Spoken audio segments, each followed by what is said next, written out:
Graça e paz, irmãos. Amém. Tem alguém com medo da chuva? Só a Luzineide está com medo da chuva? Tá não?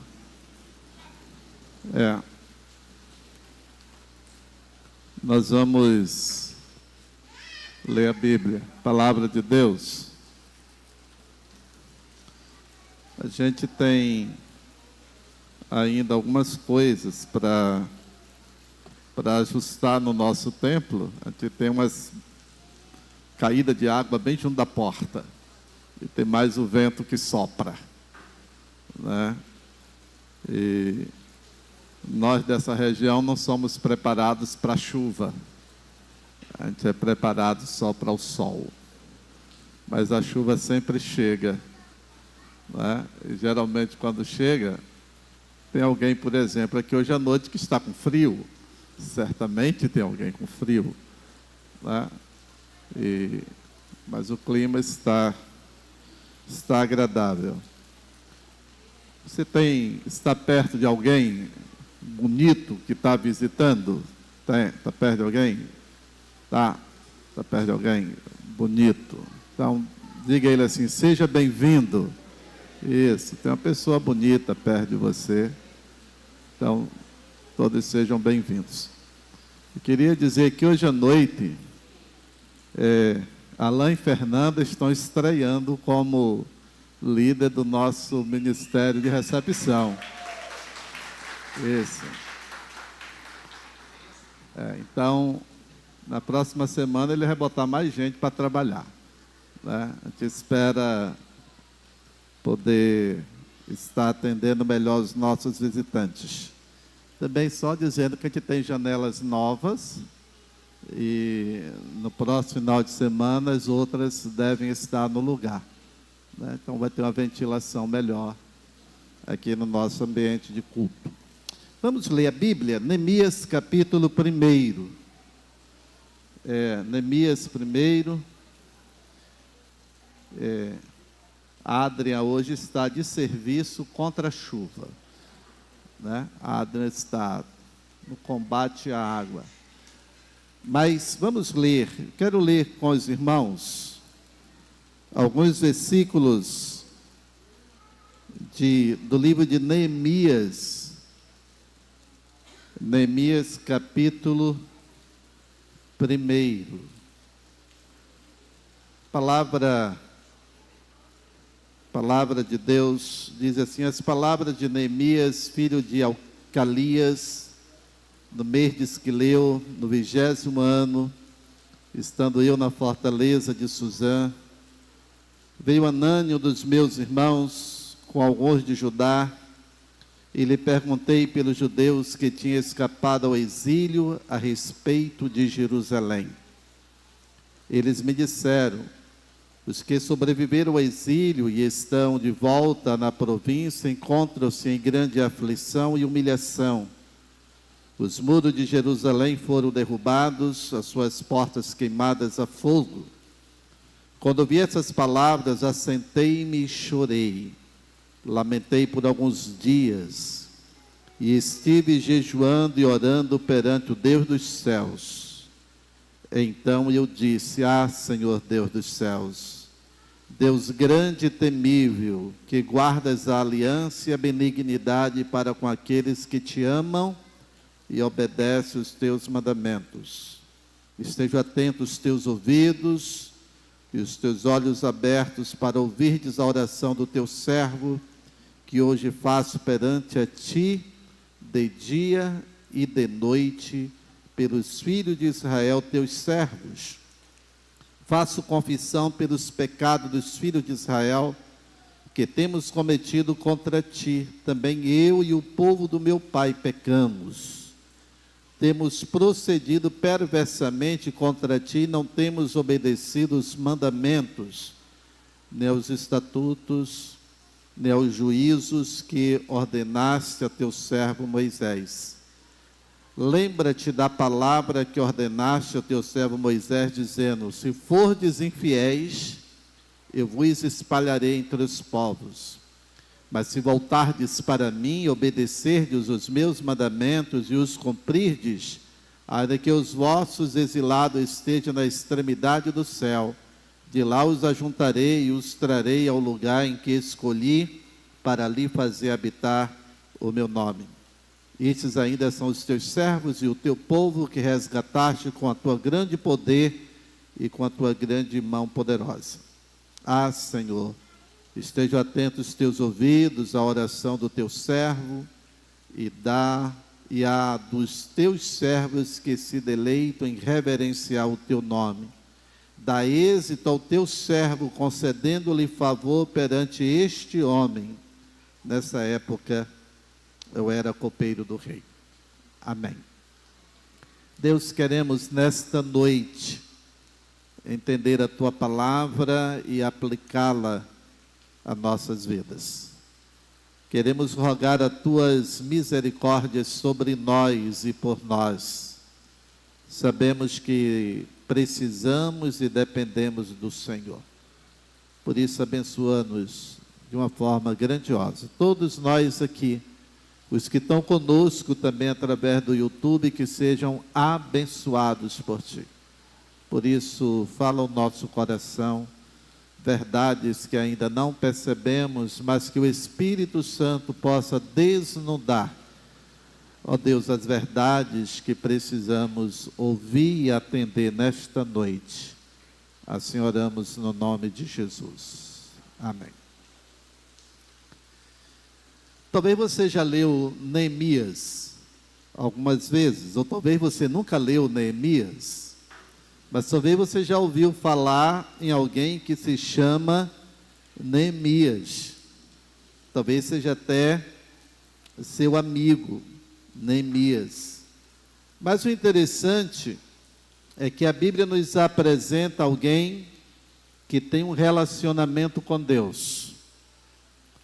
Neemias é um grande líder e um grande estrategista, mas acima de tudo é um homem que conhece Deus bem de perto. O interessante é que ele é alguém importante dentro de um império poderoso, mas ele, acima de tudo, da sua posição político-social, ele sabe quem é Deus. Ele não se perde na história. Às vezes nós nos perdemos com muita facilidade. Às vezes basta que o nosso poder aquisitivo mude, às vezes a gente já muda, né, por causa de alguns reais a mais. A gente às vezes perde a relação com Deus. Mas quando nós pensamos em Neemias, ele nos fascina. E ele, na verdade, é um homem que procura conhecer a vontade de Deus. E aí quando nós percebemos que esse homem, ele tinha uma vida espiritual equilibrada. Às vezes nós deixamos de orar por qualquer coisa, não é assim que acontece? E aí quando chega a crise, a gente passa a orar mais. Aí a crise passa, a gente deixa de orar. Aí vem nova crise, a gente vai orar. Aí a crise passa, a gente acha que não precisa mais orar. Aí vem nova crise, e parece aquela pessoa que vai fazer regime, não é? Aí quando ele está muito obeso, aí ele quer perder peso. Aí ele perdeu peso, ele relaxa, aí engorda de novo. Aí depois ele quer emagrecer de novo, e depois ele engorda de novo. Isso já é chamado de efeito sanfona. E o seu corpo não aguenta. E termina trazendo doenças. Quando nós nos relacionamos com Deus dessa forma, é a mesma coisa. Porque uma hora estamos bem com Deus, de repente a gente não está mais bem com Deus, e de repente a gente busca Deus de novo, depois a gente deixa Deus de lado, e aí quando surgem as crises, Deus é bom. Quando as crises vão embora, a gente esquece dele. Isso não é o caso de Neemias. Neemias é um homem que conhece Deus no momento bom, antes do exílio, mas ele se relaciona com Deus no período do exílio, ele alcança uma posição social, política importante, mas ele não deixa Deus. E aí eu quero que a gente entenda quem é Neemias. Capítulo 1, versículo 1 e 2 nos apresenta a sua família e onde ele estava. E aí ele mostra para nós uma coisa muito interessante. Ele era um copeiro do rei. Não era qualquer pessoa. Era alguém que estava perto do rei o tempo todo. Era alguém de confiança. Antes do rei comer, ele comia primeiro. Ele experimentava. Se alguém fosse envenenar o rei, primeiro morria o copeiro. Porque ele era a pessoa responsável pela degustação da alimentação do rei, para ver se estava tudo certo, estava tudo correto. Era alguém da mais alta confiança do rei. Esse é o primeiro aspecto desse homem importante. Mas também ele é um construtor. Ele é alguém que é chamado por Deus, se coloca nas mãos de Deus para reconstruir uma cidade. E ele se permite ser usado por Deus para isso. Mas também esse homem, ele se torna um grande governador para liderar o povo de Deus em um tempo de reconstrução. Vejamos como isso é interessante. O nome Neemias significa consolo que vem do Senhor. Aqui a gente tem muitas grávidas na igreja, né? Então, olha os nomes que vai colocar nas crianças. É muito interessante olhar os nomes. Mas Neemias tem esse sentido, o seu nome. A gente não tem registro de quando ele nasceu, nem quando ele morreu. Mas nós temos conhecimento da sua vida efetiva durante o tempo que ele estava vivo. E aí eu quero que nós precisamos entender. Mostra quem é seu pai. Ou seja, o texto tem uma preocupação com a origem de Neemias. Ele é alguém que nasce em Jerusalém, que cresce em Jerusalém, que sabe as necessidades do seu povo. E quando ele sabe do que o povo está precisando, ele se coloca à disposição de Deus. Quando nós olhamos isso, podemos perceber o seguinte: naqueles dias uma cidade precisava de muros. Uma cidade sem muros era uma cidade desprotegida. Qualquer pessoa podia entrar, podia sair, alguém podia bagunçar, podia fazer todas as coisas. E essa é uma crise que vem ao coração de Neemias. Quando ele pergunta ao seu irmão, como está o nosso povo? Ele diz, o nosso povo está em ruínas. O nosso povo está sofrendo. Os muros foram derribados, as portas foram queimadas. Ele entra numa crise existencial, não por ele, mas por causa do seu povo. A minha pergunta é, quando você sente que os seus amigos, os seus familiares, as pessoas próximas estão em crise, qual é o sentimento que vem ao seu coração? Às vezes a gente diz logo, não é comigo, ou então a gente diz, está pagando, deve estar agora sofrendo porque fez ruindade. Mas Neemias, ele olha para o seu povo e ele percebe uma necessidade que o povo precisava de segurança. E ele era um homem que se coloca à disposição de Deus. Ele faz uma avaliação do passado, ele olha para o presente, sonha com o futuro, e ele sabe que ele poderia ajudar o povo de Deus. E aí eu quero que você perceba bem, quando a gente olha essa questão, o livro Conhecendo Deus e Fazendo a Sua Vontade traz 4 coisas interessantes sobre isso. Quando alguém se coloca à disposição de Deus, Deus está agindo constantemente ao seu redor. Eu disse a Moisés, o lindão, Deus levou você para esse lugar para você fazer alguma coisa boa. Deus, ele está se movendo, agindo constantemente. é Ele que nos leva, é Ele que nos traz, é Ele que nos conduz, porque Ele tem os seus propósitos. Foi Deus que levou Neemias para o cativeiro, mas agora é Deus que está trazendo para reconstruir a vida do seu povo.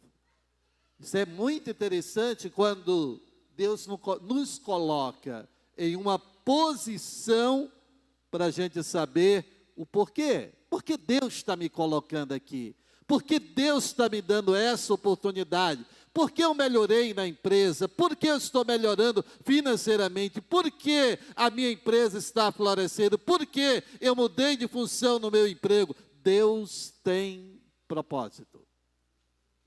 E a gente precisa entender isso. Deus está agindo constantemente ao seu redor. Segunda questão é que Deus busca um relacionamento de amor contínuo com você, que seja real e pessoal. Deus quer se relacionar conosco. Deus quer estar perto, mas Ele quer se relacionar, Ele quer estar conosco, Ele quer ser percebido, Ele quer que nós possamos perceber a sua presença. E Deus convida você a se envolver com Ele na sua obra. Deus nos convida a participar. Deus não faz nada no mundo sem não chamar o seu povo a participar. Deus, Ele conta conosco. Talvez você diga assim, mas eu não tenho nenhum dom. Você tem. Você sabe cozinhar, você sabe arrumar uma casa, você sabe lavar uma roupa, você sabe varrer uma casa. Quantas pessoas você pode abençoar com o que você sabe fazer? Talvez você não tenha dinheiro, mas você tem dons e talentos. Deus nos convida para participar do que Ele está fazendo. Às vezes a gente acha que Deus não está interessado nisso, e Deus nos convida realmente a nos envolvermos, e é preciso fazer ajuste profundo na vida para juntar-se com Deus. A gente precisa olhar o que precisamos ajustar na nossa vida. A gente acha que está tudo bom, não é? Você já saiu no seu carro achando que está tudo bom? Se antes de sair, aí você olha se o freio está funcionando, se o óleo está certo, se tem água certinho, se está tudo funcionando, de repentemente, aí deu errado. Aí você diz, mas eu fiz tudo. Talvez faltou ajustar alguma coisa.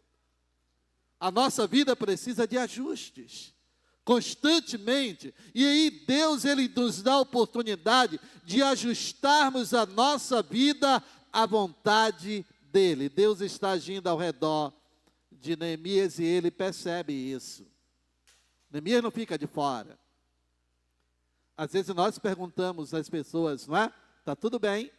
Aí as pessoas contam uma situação crítica e a gente só diz, Deus te abençoe, não é assim?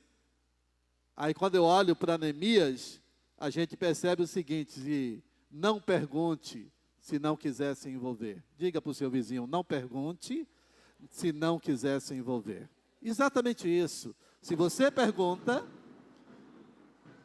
e você sabe, então agora você é participante disso. Às vezes nós não queremos saber disso. Fiquem tranquilos, está tudo certo, é só um trovão. A gente olha essa importância de ajustarmos a nossa vida à vontade de Deus.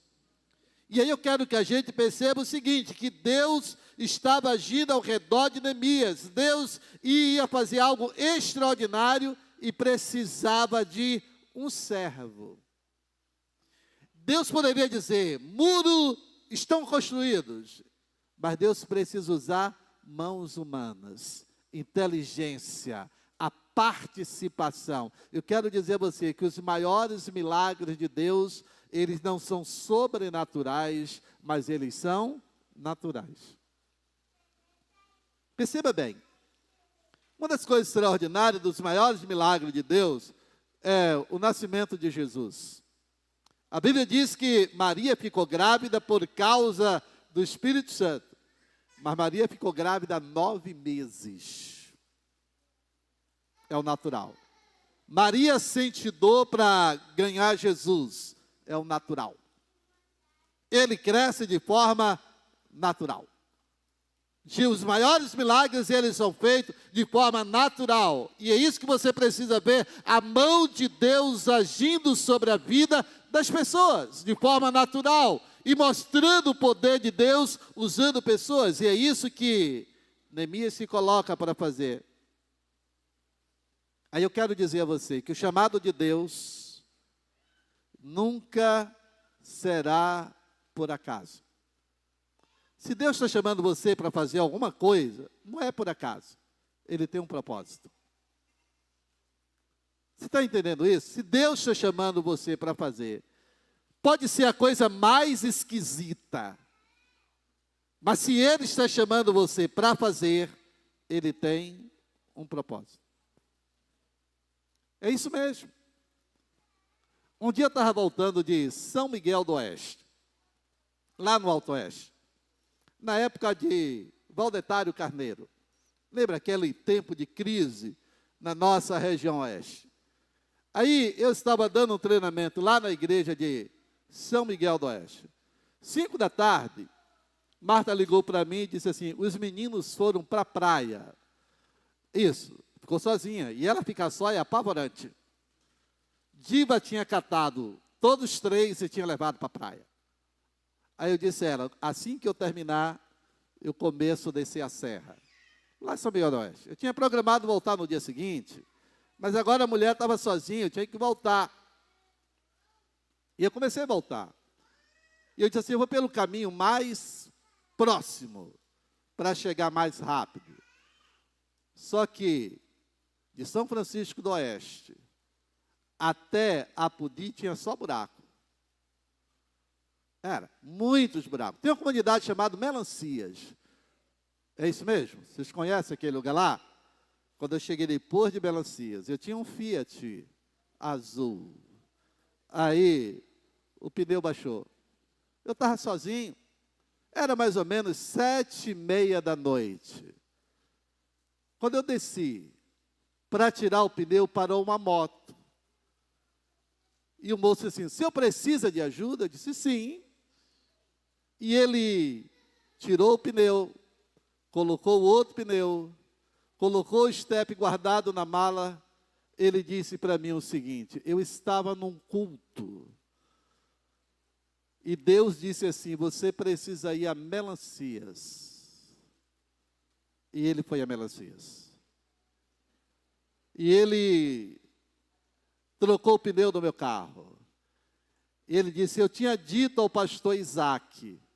Isaac é um pastor da Assembleia de Deus, é meu amigo. Hoje é pastor em Caicó. E ele foi lá e trocou o pneu do meu carro. E ele disse, agora eu já vou para o culto de novo, pastor. Porque eu vim fazer só isso aqui. Deus cuida do seu povo. Deus pode mandar você fazer a coisa mais esquisita que pareça ser. Mas você precisa entender a voz de Deus, o que Deus está orientando você a fazer. Então, eu quero que você entenda uma coisa extraordinária. O chamado de Deus nunca será por acaso. Se Deus falar ao seu coração, faça. Mesmo sem entender, obedeça. A gente precisa observar que Neemias faz isso. E aí, a gente precisa olhar para Neemias, que ele está dentro desse sistema, na ajuda, na verdade, Deus não age de uma forma com coincidência. A agenda de Deus não tem a palavra coincidência, não. Alguns são mais extremos, dizem, tem Jesus prudência, né? Mas eu quero dizer que tem propósito de Deus. Deus, Ele sabe a sua agenda. Talvez você seja uma pessoa muito dura, diz assim, eu não posso mudar a minha agenda, eu quero que a sua agenda seja a agenda de Deus. Ao você acordar, você perguntar para Deus, e aí Deus, como é que vai ser hoje? Porque você programa tudo, de repente você começa o dia e parece que tudo sai do normal e você termina o dia aborrecido. E você diz, nada que eu programei fazer, eu fiz. A pergunta é, foi produtivo, foi abençoador, foi no propósito de Deus? Se tudo aconteceu assim, dê glória a Deus e diz, está tudo certo. Na agenda de Deus não há coincidência, há propósito. Deus pode mudar a sua agenda, mas eu quero que a gente entenda que algumas realidades importantes para a gente perceber quem era Neemias no tempo de crise. Primeira coisa, ele era um homem espiritual. Veja só, versículo 4 do capítulo 1, diz assim: quando ouvi as palavras, assentei-me e chorei, lamentei por alguns dias, e estive jejuando e orando perante o Deus do céu. Esse é o homem. A gente está falando de um homem super ocupado, de um homem do alto escalão do império, um homem que cuida do imperador, um homem que não tem uma agenda vaga, mas esse homem encontra tempo para chorar pelo seu povo, lamentar pelo seu povo, jejuar em favor do seu povo, orar em favor do seu povo. Ele não é um homem qualquer, nem desocupado, mas a prioridade dele é a vontade de Deus. Pergunta para o seu vizinho, qual é a sua primeira prioridade? Se não for Deus, as coisas não irão bem. A gente precisa compreender isso aqui, como isso é interessante. Esse homem tem tempo para buscar a Deus. Capítulo 2, versículo 8, ele diz o seguinte: como também uma carta para Asaf guardar das florestas do rei, para que me desse madeira para as vigas. Ele está orando. Ele diz assim: das portas, da cidadela, para os muros da cidade, para a casa que houver de ocupar, graças às graciosas mãos de Deus sobre mim, o rei atendeu os meus pedidos. Ele ora por tudo. Às vezes nós queremos a bênção de Deus, mas não chamamos Deus para participar. Na força do homem não funciona.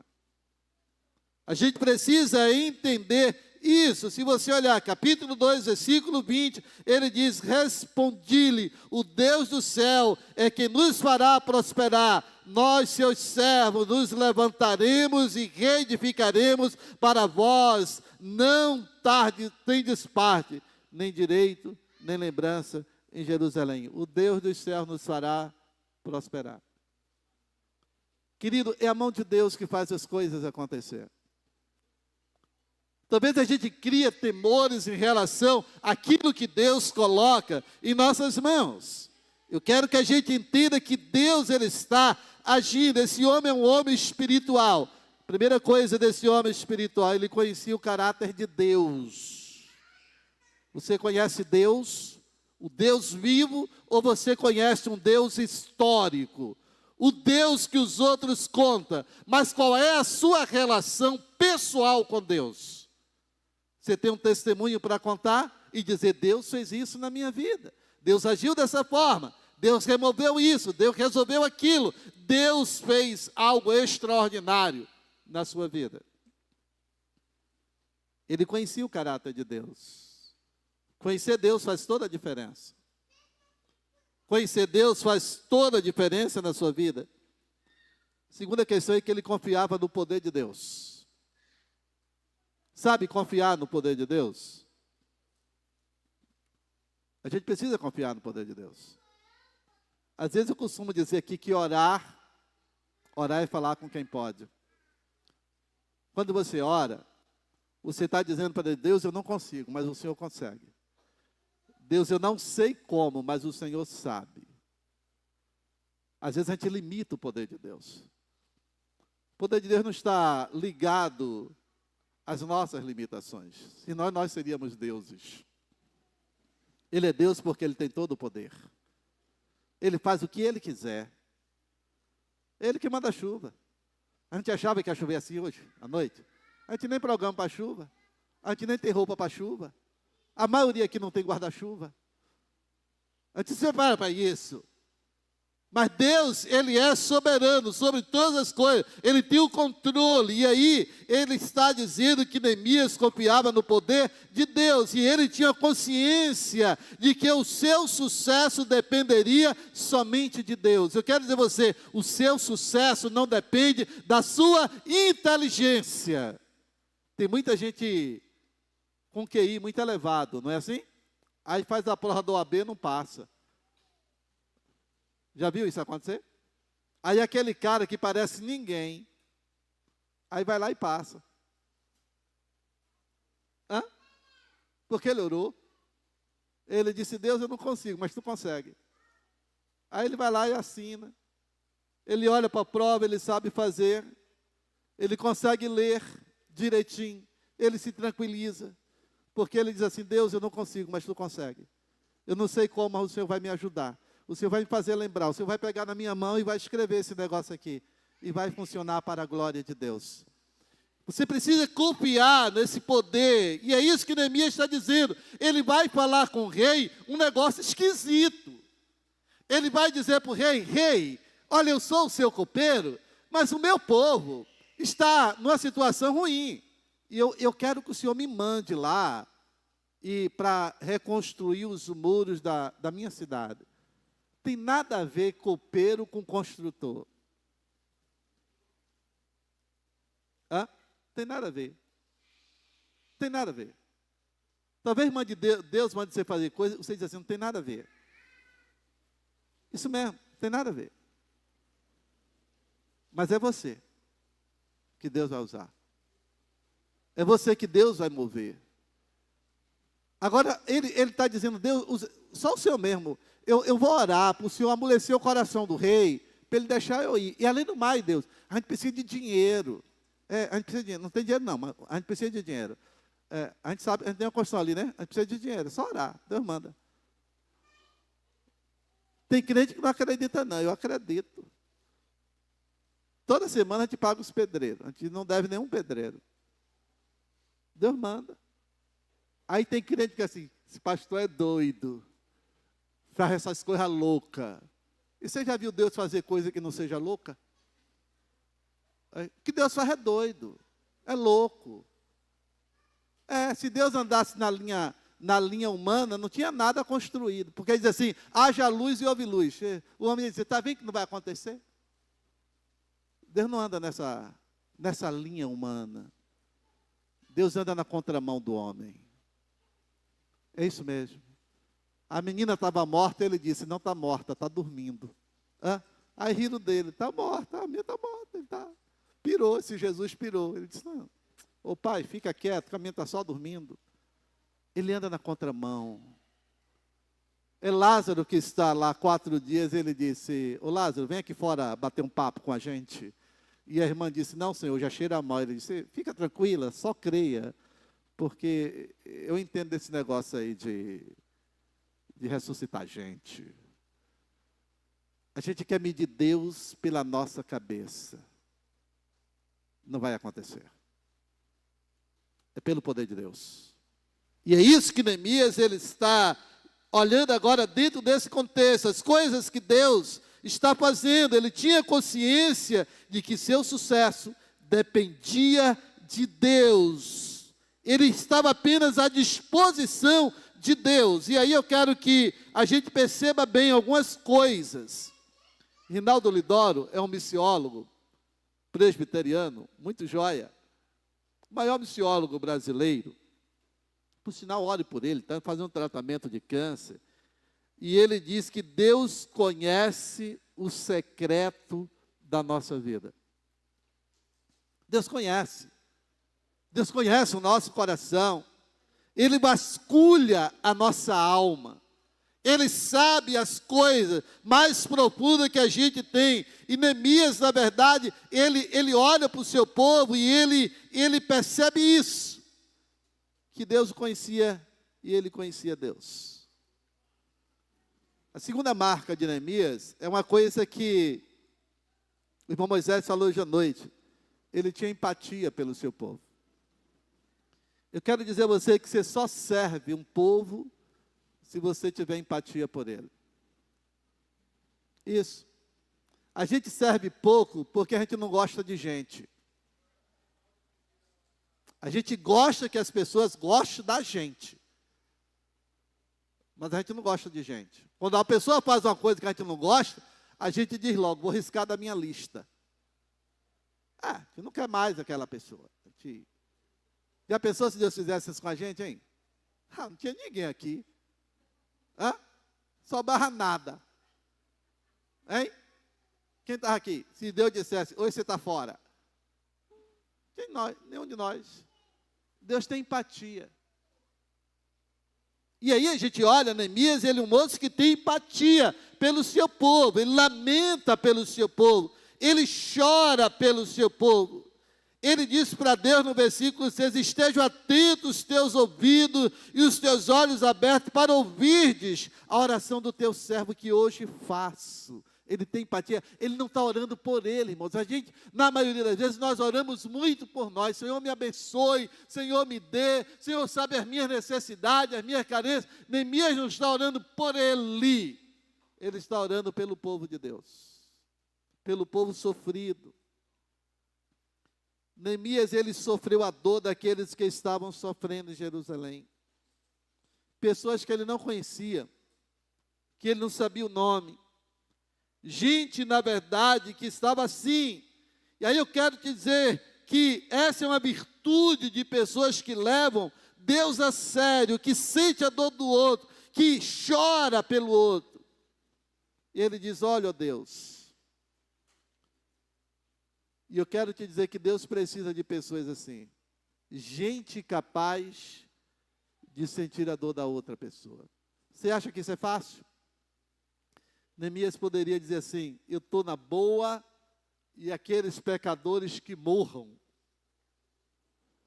Ele não quer sentir isso, ele quer olhar para o seu povo e perceber as suas necessidades. A terceira característica de Neemias é que ele é um homem de visão. Ele não olha só para o presente, ele lembra do passado, mas ele olha para o futuro. Tem muita gente que não tem nenhuma perspectiva para amanhã. Ele olha o passado. E aí eu quero que você perceba bem. George Barna, ele diz, visão é uma nítida imagem mental de que um futuro desejável irá acontecer. Você olhar para o futuro e dizer assim, olha, existe uma imagem na minha mente, dizendo de algo que vai acontecer daqui a 10 anos, 20 anos, 30 anos, alguém que enxerga o futuro. Como será essa igreja daqui a 50 anos? Eu não estarei aqui, mas quem sabe muitos de vocês estarão. Como será essa igreja para essa cidade, para essa região, para essa nação? Qual a diferença que fará? Se você não olhar para o futuro, amanhã nada mais irá acontecer. Se você não sonhar com seus filhos, daqui a 50 anos, você não terá neto, nem bisneto, a sua família irá acabar em você. Olhe para o futuro. Serão crentes, tementes a Deus, homens e mulheres de oração, comprometidas com o Senhor, ou serão gentes comprometidos com o mundo e com o inferno? A sua visão fará a diferença. A gente olha para o presente, mas sem enxergar o futuro. O nosso Deus olha para frente. Precisamos observar que Neemias ele está olhando para frente. E aí eu quero que você perceba bem. Uma coisa interessante é que existe 3 tipos de pessoas. Aquelas que deixam acontecer, aqueles que fazem acontecer, e aqueles que se espantam com o que está acontecendo. Que tipo de pessoa é você? A maioria quer ver acontecer. Alguns dizem até, eu quero ver o circo pegar fogo. Ou então, quando dá errado, bem que eu disse. Eu quero dizer a você que esse é um tipo de pessoa medíocre, pequena e sem visão. Deus conta com gente que faz acontecer. Isso. Deus quer gente, homens e mulheres de iniciativa. Nós somos responsáveis em influenciar essa nova geração. Eles terão sonhos se eles virem nós sonharmos. Eu quero ser lembrado no futuro como um homem que sonhou. não como um homem que passou pela história. Eu quero que Maria Liz lembre de mim e diga assim, meu vovô, ela lembrar de mim e ter uma boa lembrança. Diz assim, ele era turrão, mas era um homem que sonhava com o futuro. Às vezes nós não temos sonhos, a gente quer as coisas aconteçam. Eu quero que você perceba bem, aqueles que fazem acontecer, são pessoas que Deus conta. Não tenha medo. O desafio pode ser grande, mas precisa ser algo grande no seu coração, coisas que realmente passam a acontecer. Talvez a gente viva alguns momentos de caos. No capítulo 6, alguém diz para Neemias assim, você precisa deixar de fazer o que você está fazendo. Ele diz assim, se eu descer, a obra vai cessar. Nós não temos tempo para retroceder. Deus nos chama para ir para frente. Eu não sei quais são os seus planos, mas eu sei uma coisa, que Deus tem interesse que o seu amanhã seja muito abençoado. Isso mesmo. Deus tem interesse nisso. Nossas igrejas precisam ser igrejas visionárias, como foi Neemias, um homem visionário. Ele olhou para o futuro e ele viu os muros reconstruídos. Ele olhou para o futuro e chamou um homem chamado Esdras para dizer, não precisamos só reconstruir os muros físicos, mas precisamos reconstruir os muros espirituais. Precisamos ter uma geração de homens e mulheres comprometidos com o Senhor. Por isso, ele, no meio do caos, ele diz o seguinte, a alegria do Senhor é a nossa força. Gente, a alegria de Deus no nosso coração nos move para o futuro, e um futuro abençoado. Olhem bem, nossas igrejas, nossos PGMs, homens e mulheres, nós precisamos de homens e mulheres de visão. Pessoas que conseguem ver além dos limites humanos. Olhar para o futuro. Nós precisamos de olhar para frente. Pessoas ousadas, que experimentam a graça e compartilham.